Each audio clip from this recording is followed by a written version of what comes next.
The world of Game of Thrones continues with both House of the Dragon and the upcoming Night of the Seven Kingdoms. However, while these series are looking back, one character deserves to have her continuing story once again take center stage. Join Movie Recap Pro as we look at why we all need a Sansa Stark series. When Game of Thrones ended, it left viewers with a lot of frustrating questions. However, one of the biggest was how a free North would affect the cohesion of the Seven Kingdoms.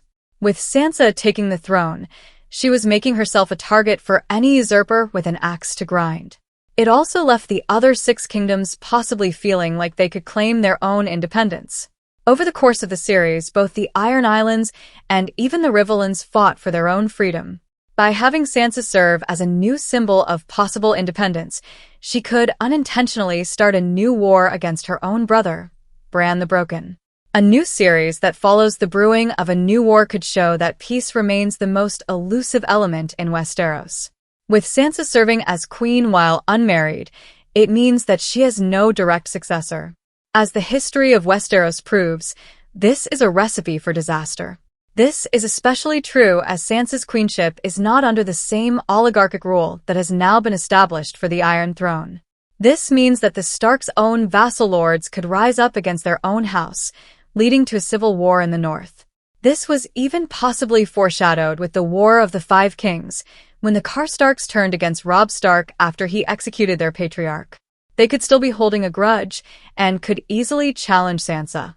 If the end of Game of Thrones shows how she got her throne, a new series could show how she keeps it. There were short-lived plans for a new series following the continuing adventures of Jon Snow. However, this was cancelled.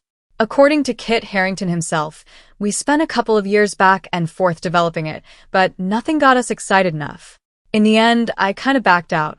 So if there was enough to fill a whole show, perhaps Jon could appear in a limited role in Sansa's show. If there was an idea about where Jon could have ended up, it can be incorporated into Sansa's own continuing story.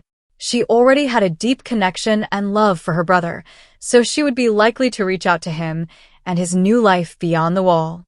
Sansa could even form an alliance with Jon's wildlings, as both groups fought the Night King's onslaught together. With the Queen in the north and the King beyond the wall united, and Bran being elected the King of the Six Kingdoms, the Starks would effectively control every corner of Westeros, something that could easily anger the other houses. Shall we go on? What do you think of a Sansa spin-off? Thanks for watching Movie Recap Pro, and stay tuned for more television news.